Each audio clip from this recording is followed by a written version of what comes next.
Hello friends, welcome to panic Pandi horror stories. நான் உங்கள் முத்துப்பாண்டியன். இன்னைக்கு வீடியோவில் கரூர் மாவட்டம் பள்ளப்பட்டிக்கு அருகாமையில் இருக்கக்கூடிய ஒரு சிறிய கிராமத்தில் ஒரு இஸ்லாமிய குடும்பத்துக்கு நடந்த அதிபயங்கர அமானுஷ்ய திகில் உண்மை சம்பவத்தை தான் பார்க்க போகிறோம்.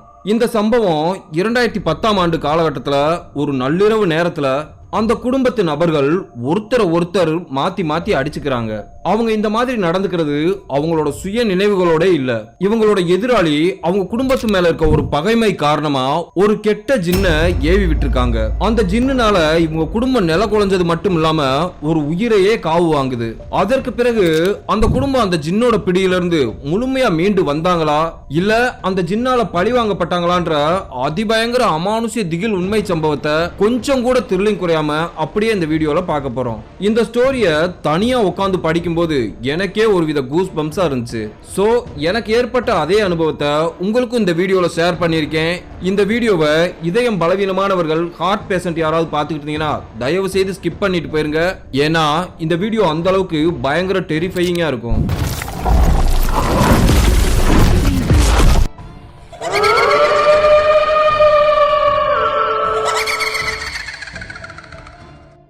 வீடியோக்குள்ள போறதுக்கு முன்னாடி உங்க டைம் 2 செகண்ட் ஸ்பெண்ட் பண்ணி இந்த வீடியோக்கு ஒரு லைக் பண்ணிட்டு ஏதாவது கருத்துக்கள் தெரிவிக்கணும்னா மறக்காம கீழே கமெண்ட் பாக்ஸ்ல கமெண்ட் பண்ணுங்க. நியூ வியூவர்ஸ் இப்பதான் நம்ம சேனலை ஃபர்ஸ்ட் டைம் பாக்குறீங்கன்னா நம்ம சேனலை சப்ஸ்கிரைப் பண்ணிட்டு பக்கத்துல இருக்க அந்த பெல் ஐகானை ஆல் நோட்டிபிகேஷன்ல போட்டுக்கோங்க. அப்பதான் நான் அடுத்தடுத்து போடக்கூடிய அமானுஷ்ய திகில் உண்மை சம்பவங்கள் உங்களுக்கு இன்பாக்ஸ்ல நோட்டிபிகேஷனா வந்துடும். சரி, வாங்க வீடியோக்குள்ள போகலாம்.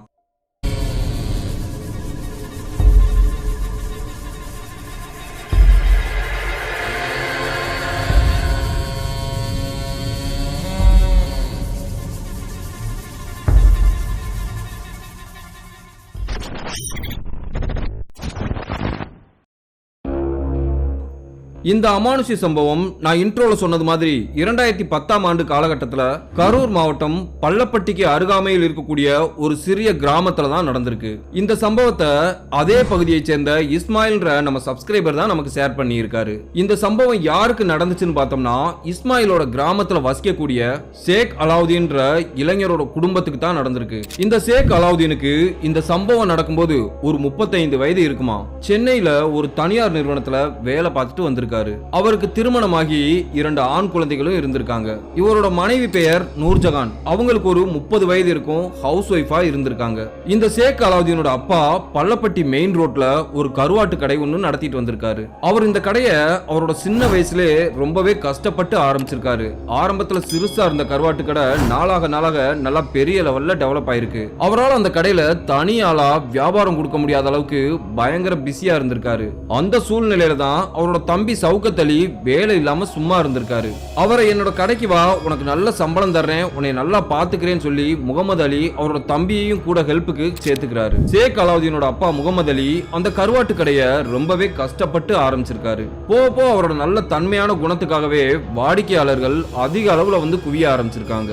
இந்த சவுக்கத் அலியோட அண்ணன் முகமது அலி சவுக்கத் அலிக்கு சம்பளம் அதிகமா கொடுத்து வேலைக்கு வச்சிருந்தாரு. இப்படித்தான் அவங்களுக்குள்ள எந்த ஒரு பிரச்சனையும் இல்லாம அந்த கருவாட்டு கடையை நல்ல முறையில நடத்திட்டு வந்திருக்காங்க. அவரோட தம்பி மேல இருந்த நம்பிக்கையினால கல்லால காசு வாங்கி போடுற அளவுக்கு நம்பிக்கையா வச்சிருந்திருக்காரு. ஆனா இவர் வியாபாரம் எல்லாம் முடிச்சிட்டு சாயங்கால நேரத்துல பணத்தை எண்ணி பார்க்கும்போது பணம் நிறையவே குறைஞ்சிருந்திருக்கு. 1000 2000ன்னு பணம் அதிகப்படியா குறைஞ்சிருந்திருக்கு. ஆரம்பத்துல அதை அவரு பெருசா எடுத்துக்கல. நம்ம தான் யாருக்காவது எடுத்து கொடுத்துருப்போம், இல்லன்னா எண்ணிக்கையில விட்டுருப்போம்னு நினைச்சாரு. அப்படித்தான் ஒரு நாள் அவரோட தம்பிய கடையை பாத்துக்க சொல்லிட்டு ரெஸ்ட் ரூம் போயிட்டு வரேன் பாத்துக்கன்னு சொல்லிட்டு வெளியே போயிருந்திருக்காரு. ரெஸ்ட் ரூம் அதே கடை வீதியில லாஸ்டா இருக்கிற ஒரு குறுக்கு சந்தில இருந்திருக்கு. அவர் ரெஸ்ட் ரூம் போயிட்டு வரும்போது கடையை பார்த்திருக்காரு. அவரோட தம்பி ஒரு நபருக்கு கருவாட்டு மூடையை தூக்கி விட்டுட்டு காசு வாங்குறத பார்த்திருக்காரு. இவர் கடைக்குள்ள வர்றதுக்குள்ள அந்த நபர் அந்த மூட்டையை வண்டியில தூக்கி வச்சுட்டு வேகமா கிளம்பி போயிருக்காரு. இப்போ கடைக்குள்ள வந்த முகமது அலி அந்த கல்லாவை திறந்து பார்த்திருக்காரு. அதுல அவர் போட்டு வச்சிருந்த சில்லறை நோட்டுகள் மட்டும்தான் இருந்திருக்கு. உடனே அவர் தம்பி கிட்ட இப்போ யாராவது கருவாடு வாங்க வந்தாங்களான்னு கேட்டிருக்காரு. அதுக்கு அவரோட தம்பி பயந்து நடுங்கினபடி வாய் குளறிக்கிட்டு இல்லையே யாரும் வரலையேன்னு தயக்கத்தோட சொல்லி இருந்திருக்காரு. அவர் அந்த மாதிரி சொன்னதும் முகமது அலி எதுவுமே பேசாம அமைதியா கல்லால உட்கார்ந்து இருந்திருக்காரு. டக்குன்னு அந்த மாசத்தோட மொத்த சம்பளத்தையும் எடுத்து சவுக்கத் அலி கையில கொடுத்துட்டு இனிமே நீ வேலைக்கு வர வேணாம், நானே பாத்துக்கிறேன், நீ வீட்டுக்கு கிளம்புன்னு சொல்லி சொல்லியிருந்திருக்காரு. இப்போ சவுக்கத் அலிக்கு ஒரு விஷயம் நல்லா தெரிஞ்சிருது, நம்ம கருவாடு மூடைய வித்தத அண்ணன் பார்த்துட்டாருன்னு. அதனால அவர்கிட்ட எதுவுமே பேசாம பணத்தை வாங்கிட்டு அங்க இருந்து கிளம்பி போயிடுறாரு. அடுத்த 10 நாள்ல இவர் கடைக்கு எதிரில் இருக்க ஒரு கடையை பிடிச்சு கருவாட்டு கடை ஸ்டார்ட் பண்ணியிருக்காரு. அவரோட தம்பி கடை திறந்ததை முகமது அலி பெருசா எடுத்துக்கல. அப்படி அவர் தம்பி கடை திறந்திருந்தும் இவரோட வியாபாரம் எந்த விதத்திலுமே குறைஞ்சு போகல. இவரோட கஸ்டமர்கள் இவர்கிட்ட தான் கருவாடு வாங்கிட்டு இருந்திருக்காங்க. அவரோட தம்பி கடைக்கு யாருமே கருவாடு வாங்க போகல. இவரோட கடையில எந்நேரமும் பிஸியா கூட்டம் இருக்கும்போது சவுக்கத் அலிக்கு வியாபாரமே இல்லாம ரோட்டவே வேடிக்கை பார்த்துட்டு உட்கார்ந்து இருந்திருக்காரு. சவுக்கத் அலிக்கு வியாபாரம் இல்லாம அப்படி கடையில உட்கார்ந்து இருக்கனால கையில வச்சிருந்த காசெல்லாம் நாளுக்கு நாள் கடை வாடகை வீட்டு வாடகைன்னு செலவாகிட்டே போயிருந்திருக்கு. அந்த நேரத்துல தான் சவுக்கத் அலி வியாபார வசியத்துக்காக ஒரு மாந்திரிகரை போய் சந்திச்சிருந்திருக்காரு. அவர்கிட்ட போய் தன்னோட பிரச்சனைகளை பூரா சொல்லி இருந்திருக்காரு. தன்னோட தொழில் எதிரி தன்னோட அண்ணன் தான்றதையும் சொல்லி இருந்திருக்காரு. அதுக்கு அந்த மாந்திரிகர் உங்க அண்ணனை முடிச்சிடவா, அப்படி முடிச்சிட்டா உங்களோட தொழில் அமோகமா இருக்கும்னு சொல்லி இருந்திருக்காரு. அதுக்கு சவுக்கத் அலி கொஞ்சம் கூட யோசிக்காம சரிங்க சாமி, எவ்வளவு செலவானாலும் பரவாயில்ல, நீங்க எனக்கு இதை செஞ்சு கொடுங்கன்னு கேட்டிருந்திருக்காரு. அதுக்கு அந்த மாந்திரிகர் என்ன சொல்றாருன்னா, வர்ற அமாவாசை இரவு அன்னைக்கு நீங்க இங்க வாங்க, உங்களுக்கு நான் சில கழிப்பு பொருட்கள் தர்றேன், அதை கொண்டு போய் உங்க அண்ணன் கடை வாசல்ல புதைச்சு வைங்கன்னு சொல்லி இருந்திருக்காரு. அதுக்கு பிறகு உங்களோட பிரச்சனைகள் எல்லாமே தீர்ந்து போயிரும் சொல்லி இருந்திருக்காரு. இதுக்கு அட்வான்ஸா ஒரு தொகையை வாங்கிட்டு வர்ற அமாவாசை அன்னைக்கு நீங்க வாங்கன்னு சொல்லி அனுப்பிச்சு வச்சிருந்திருக்காரு.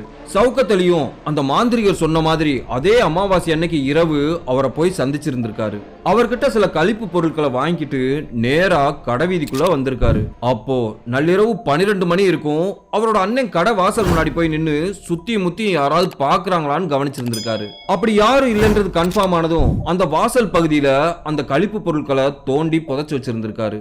அப்படி அவர் புதைச்சதுல இருந்து மறுநாளே முகமது அலிக்கு அது வேலையை காட்ட ஆரம்பிக்குது. மறுநாள் காலையில முகமது அலி எப்பவும் போல அந்த கடையை திறந்திருக்காரு. கடையில வாடிக்கையாளர் ஒருத்தருக்கும் அவருக்கும் கொடுக்கல் வாங்கல்ல மிகப்பெரிய சண்டை ஆரம்பிக்குது. இந்த பிரச்சனை போலீஸ் ஸ்டேஷன் வரைக்கும் போயிருது. இந்த ஒரு நிகழ்வுக்கு பிறகு முகமது அலிக்கு ஒவ்வொரு பிரச்சனையா ஸ்டார்ட் ஆக ஆரம்பிக்குது. இப்போ முகமது அலியால சரியா கடையை திறக்க முடியல, ரொம்பவே மன உளைச்சலோட சுத்திக்கிட்டு இருக்காரு. இந்த சூழ்நிலையில தான் திடீர்னு முகமது அலி நோய்வாய்ப்பட்டு படுத்த படுக்கையா ஆயிருந்திருக்காரு. அவரோட உடம்புல என்ன வியாதின்னு டாக்டர்களாலே கண்டுபிடிக்க முடியல. எவ்வளவோ செலவு பண்ணி போராடி பாக்குறாங்க, ஆனாலும் எந்த ஒரு பலனும் இல்லாம முகமது அலி இறந்து போயிடுறாரு. முகமது அலியோட மறைவுக்கு பிறகு அவரோட தம்பியோட கருவாட்டு கடை பயங்கர பிஸியா இருந்திருக்கு. இப்போ சவுக்கத் அலி தான் நினைச்ச மாதிரியே எல்லாமே நல்லபடியா நடக்குதுன்னு சந்தோஷத்துல பூரிச்சு போயிருந்தாரு. முகமது அலியோட இறப்புக்கு வந்த அவரோட மகன் கிட்ட அவரோட அம்மா, தம்பி நம்ம கருவாட்டு கடையில வியாபாரம் நல்லபடியா நடக்கும், நீ எதுக்கு வெளியூர்ல போய் இப்படி குடும்பத்தோட கஷ்டப்படுற, நம்ம வீட்டிலே தங்கிக்கிட்டு அந்த கருவாட்டு கடையை திறந்து வியாபாரம் பார்க்கலாம்லன்னு சொல்லியிருக்காங்க. ஷேக் அலாவுதீனும் அவங்க அம்மாவோட பேச்சை தட்ட முடியாம அவங்க அப்பாவோட கருவாட்டு கடையை போய் திறந்திருந்திருக்காரு. இவரும் அவங்க அப்பா மாதிரியே வர்ற வாடிக்கையாளர்கள்ட்ட ரொம்பவே தன்மையா வியாபாரம் பார்த்ததுனால மறுபடி பழைய கஸ்டமர்லாம் ஷேக் கடைக்கே வந்து குமிய ஆரம்பிச்சிருக்காங்க. சவுக்கத் அலி அதை பார்த்துட்டு ஆத்திரம் தாங்க முடியாம துடிச்சிருந்திருக்காரு. மறுபடி அதே மாந்திரிகிட்ட போய் விஷயத்த சொல்லி இருந்திருக்காரு. அவர் அதுக்கு என்ன சொல்றாருன்னா, இதுக்கு ஒரே வழி ஜின் ஏவல் மட்டும்தான் சரியா இருக்கும், அதை ஏவி விட்டாச்சுன்னா கடையை திறக்கணும்ன்ற எண்ணம் கூட வராது, குடும்பத்துல அடுத்தடுத்து பிரச்சனைகள் வந்துகிட்டே இருக்கும், அந்த குடும்பத்தோட மொத்த நபர்களுக்கும் ஒரு காட்டு காட்டிரும்னு சொல்லி இருந்திருக்காரு. பொதுவாவே இந்த ஜின் வகைகள்ல 2 வகைகளா பிரிச்சிருப்பாங்க. ஒன்னு புனித ஜின்னு, இன்னொன்னு தீய ஜின்னு. இந்த தூய ஜின்கள்னு சொல்லக்கூடியவங்க பள்ளிவாசலுக்குள்ள வந்து கை கால்களை கழுவிட்டு அவங்களுக்குன்னு ஒதுக்கப்பட்ட இடத்துல போய் தொழுகுவாங்களாம். அப்படி அவங்க உள்ள வந்துட்டு போறது யாரோட கண்ணுக்கும் தெரியாதான், அங்க இருக்கிற அசாரத்துகளால மட்டும்தான் அதை பார்க்க முடியுமா. ஆனா இந்த கெட்ட ஜின்கள் நிறைவேறாத தீய ஆசைகளோட இறந்து போய் சொர்க்கத்துக்கும் போகாம நரகத்துக்கும் போகாம பூமியிலே அலையுமா. அதத்தான் சில மாந்திரிகவாதிகள் அதுகளோட தேவைகளை பூர்த்தி பண்ணி அதுகளை அடிமைகளா வச்சிருப்பாங்களாம். அந்த மாதிரி ஒரு தீய ஜின்னத்தான் ஷேக் அலாவுதீன் வீட்டுக்கு ஏவி விட்டுருக்காங்க. அன்று இரவிலிருந்தே ஷேக் வீட்டுல அமானுஷ்யமான விஷயங்கள் நடக்க ஆரம்பிக்குது. அவங்க வீட்டுல எல்லாருமே மொத்தமா ஹால்ல தான் தூங்குவாங்க. நள்ளிரவு நேரத்துல அவங்க வீட்டு மாடியில ஒரு பெண்ணோட அலறல் சத்தம் கேட்டு இருந்திருக்கு. அதை கேட்டு பயந்து போன அந்த மொத்த குடும்பமும் மாடி அறைகள்ல போய் பார்த்துட்டு இருந்திருக்காங்க. அங்க யாருமே இல்ல, ஆனா ஒரு கெட்ட வாடை மட்டும் அடிச்சிருந்திருக்கு. அந்த வாடை எங்க இருந்து வருதுன்னு தெரியாம குழம்பி போய் மறுபடி கீழே வந்து எல்லாரும் தூங்கி இருந்திருக்காங்க. மறுநாள் காலையில சேக் எப்பவும் போல அவரோட கருவாட்டு கடைக்கு போயிடுறாரு. வீட்டுல அவரோட மனைவியும் அவரோட அம்மாவும் மட்டும் இருந்திருக்காங்க. அந்த நேரத்துல அவங்க வீட்டு சமையல் அறையில் அடுக்கி வச்சிருந்த பாத்திரங்கள்லாம் யாரோ தள்ளி விட்ட மாதிரி கீழே விழுந்துருக்கு. பகல் நேரத்துல எல்லா ரூம் லைட்டும் ஃபேனும் ஆட்டோமேட்டிக்கா போடப்பட்டிருந்திருக்கு. சேக்கோட அம்மாவுக்கும் அவரோட மனைவிக்கும் பயங்கர குழப்பம். யார் இந்த மாதிரி எல்லா சுவிட்சையும் ஆன் பண்ணது? பசங்களும் ஸ்கூலுக்கு போயிருக்காங்க. அப்படி இருக்கும்போது யார் இந்த சுவிட்சுகள் எல்லாம் ஆன் பண்ணியிருப்பாங்கன்ற குழப்பத்தோட ஹால்ல உட்காந்து பேசிட்டு இருக்காங்க. இந்த நேரத்துல சேக் அலாவுதீனால கடையில உட்காந்து ஒழுங்கா வியாபாரமே பார்க்க முடியல. அவரை ஏதோ ஒண்ணு போட்டு பயங்கரமா அலக்கழிச்சிருந்திருக்கு. கடையை பூட்டிட்டு நேரா வீட்டுக்கு வந்துடுறாரு. சேக் வீட்டுக்கு வந்ததும் அவரோட மனைவியும் அம்மாவும் பகல்ல நடந்த சம்பவங்களை பத்தி சொல்லி இருந்திருக்காங்க. அதனால எங்களுக்கு வீட்டுல இருக்கிறதுக்கே ரொம்ப பயமா இருக்குன்னு சொல்லி இருந்திருக்காங்க. உடனே சேக் அவங்க கிட்ட அந்த மாதிரிலாம் எதுவும் இருக்காது, நீங்க தைரியமா இருங்கன்னு அவங்களுக்கு ஆறுதல் சொல்லிட்டு அவரோட அறையில போய் படுத்திருந்திருக்காரு. அப்போ நேரம் சாயங்காலம் 4 மணி இருக்கும். பசங்க கூட இன்னும் ஸ்கூல்ல இருந்து வரல. அந்த நேரத்துல சேக் படுத்திருந்த கட்டில்ல யாரோ வந்து பக்கத்துல உட்கார்ந்த மாதிரி இருந்திருக்கு. சேக் அப்போ அரை தூக்கத்துல என்ன நினைச்சார்னா தன்னோட மனைவி தான் பக்கத்துல வந்து உட்கார்ந்துருக்காங்கன்னு நினைச்சிருக்காரு. அந்த நேரத்துல ஒரு கெட்ட துர்நாற்றம் அடிச்சிருந்திருக்கு. அந்த வாடை மாமிசங்கள் அழுகி போனா என்ன ஒரு நாத்தம் அடிக்குமோ அதே போல அடிச்சிருந்திருக்கு. படக்குன்னு முழிச்சு பார்த்த சேக்கு அலறிக்கிட்டு கத்தி இருந்திருக்காரு.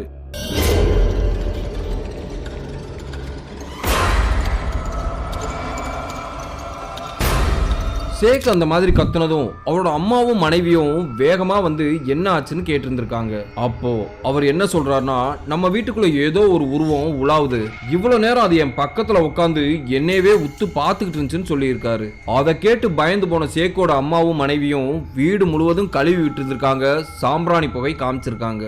சாயங்காலம் ஸ்கூல் முடிஞ்சு பசங்களும் வீட்டுக்கு வந்துடுறாங்க. இப்போ வீட்டுக்கு வந்த பசங்க ஹால்ல உட்காந்து டிவி பார்த்துக்கிட்டு இருந்திருக்காங்க. திடீர்னு அந்த பெரிய பையன் கத்திக்கிட்டு எழுந்திருச்சு வெறி பிடிச்ச மாதிரி எல்லாரையும் போட்டு அடிச்சிருந்திருக்கான். நகத்தால எல்லாரையும் பரண்டி வீட்டை விட்டு எல்லாரும் வெளியே போங்கன்னு கத்தி இருந்திருக்கான். அவங்க மகன் இந்த மாதிரி திடீர்னு சம்பந்தம் இல்லாம கத்துனதுனால அதிர்ச்சியில உறைஞ்சு போய் பார்த்திருந்திருக்காங்க. சேக் அவனை கட்டுப்படுத்துறதுக்காக எவ்வளவோ முயற்சி பண்ணி பாக்குறாரு. ஆனா அவராலே அவனை கண்ட்ரோல் பண்ண முடியாம இருந்திருக்கு. ஒரு வழியா அவனோட கை கால்களை கட்டி போட்டு படுக்க வச்சிடறாங்க.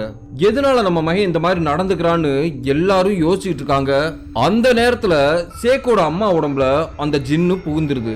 அவங்க திடீர்னு கத்திக்கிட்டு சேக்கோட மனைவியை போட்டு அடிக்க ஆரம்பிச்சிருக்காங்க. அது மட்டும் இல்லாம மேலையும் கீழையும் ஜங்கு ஜங்குன்னு குதிச்சிருக்காங்க. ஆல்ரெடி அவங்க ஒரு பிபி பேஷண்ட். இந்த மாதிரி ஸ்டெயின் பண்ணக்கூடாது.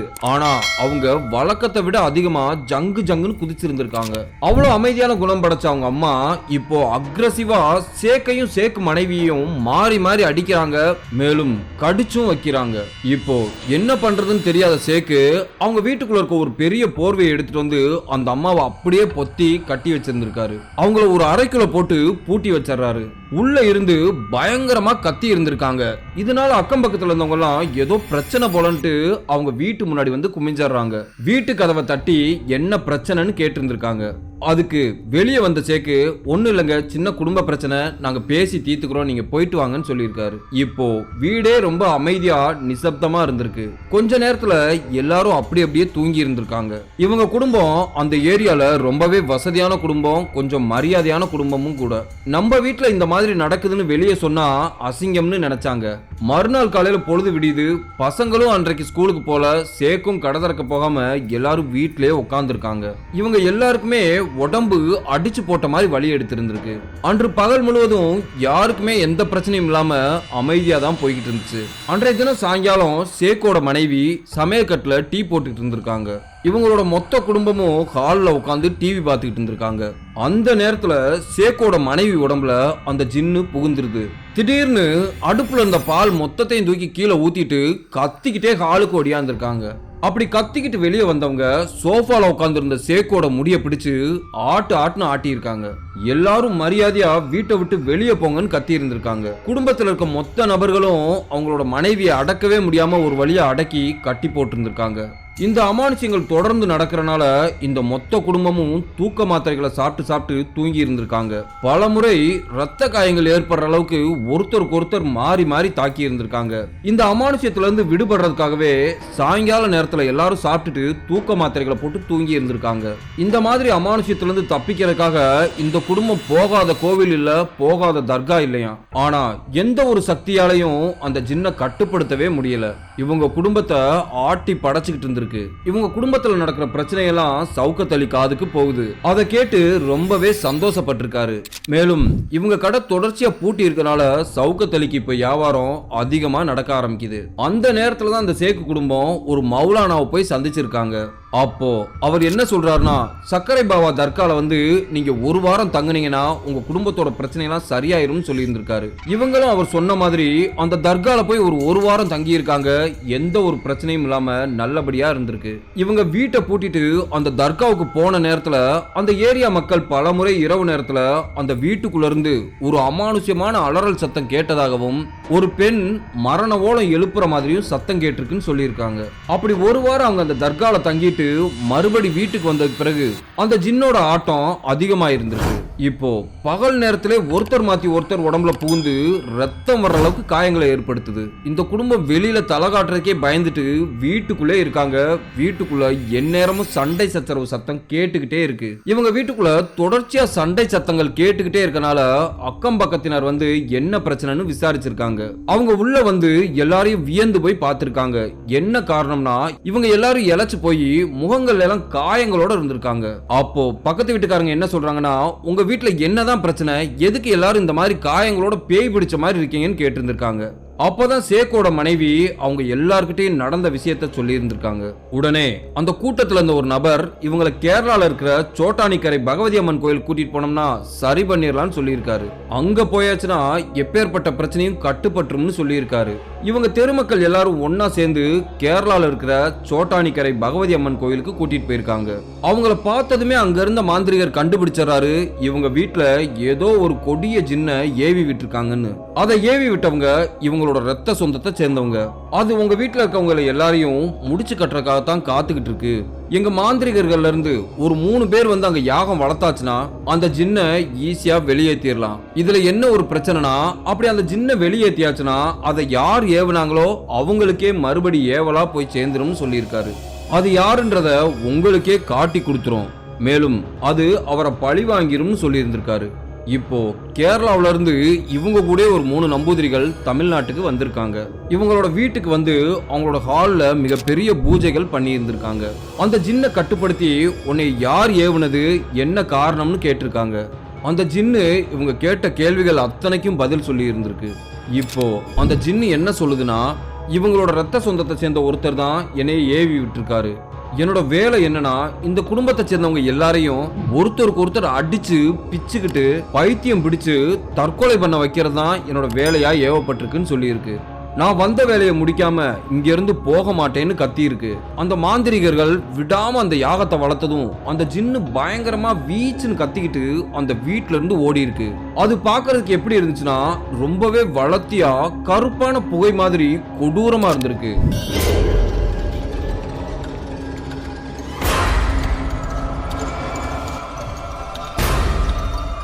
அது வெளியே ஓடுறது உங்க கண்ணுக்கு அப்படியே தெரிஞ்சிருக்கு. அப்படி அது போனதுக்கு பிறகு அந்த வீடே இப்பதான் பிரகாசமா இருந்திருக்கு. அந்த மாந்திரிகர்கள் என்ன சொல்றாங்கன்னா, இனிமே உங்களுக்கு எந்த பிரச்சனையும் இல்ல, இந்த ஜின்னு யாரால ஏவப்பட்டுச்சோ அவன் வீட்டுல தான் போய் நிக்கும்னு மாந்திரிகர் சொல்லி இருக்காரு. அப்படி அந்த ஜின்ன மாந்திரிகர்கள் ஓட்டுனதுக்கு பிறகு இவங்க குடும்பம் நார்மல் நிலைமைக்கு வந்திருக்கு. மறுநாள் காலையில சேக் அவரோட கருவாட்டு கடையை திறந்திருக்காரு. அடுத்த சில நாட்கள்ல இவங்களுக்கு யார் இந்த ஏவலை செஞ்சாங்கன்றது தெரிய வருது. அது என்ன காரணம்னா, இவங்க குடும்பத்துக்கு என்ன மாதிரியான நிகழ்வுகள் நடந்துச்சோ அதே போலதான் அவரோட சித்தப்பா குடும்பத்துக்கும் நடந்திருக்கு. இவரோட சித்தப்பா குடும்ப பிரச்சனை தாங்காம தற்கொலை பண்ணி இறந்து போயிடுறாரு. இந்த வீடியோ உண்மையிலே உங்களுக்கு ரொம்ப பிடிச்சிருக்குன்னு நினைக்கிறேன். அப்படி உண்மையிலே பிடிச்சிருந்துச்சுன்னா இந்த வீடியோக்கு ஒரு லைக் பண்ணுங்க. ஏதாவது கருத்துக்கள் தெரிவிக்கணும்னா மறக்காம கீழே கமெண்ட் பாக்ஸ்ல கமெண்ட் பண்ணுங்க. அடுத்து உங்களை நான் இதே மாதிரி ஒரு அமானுஷ்ய திகில் சம்பவத்தோட வந்து சந்திக்கிறேன். பாய்.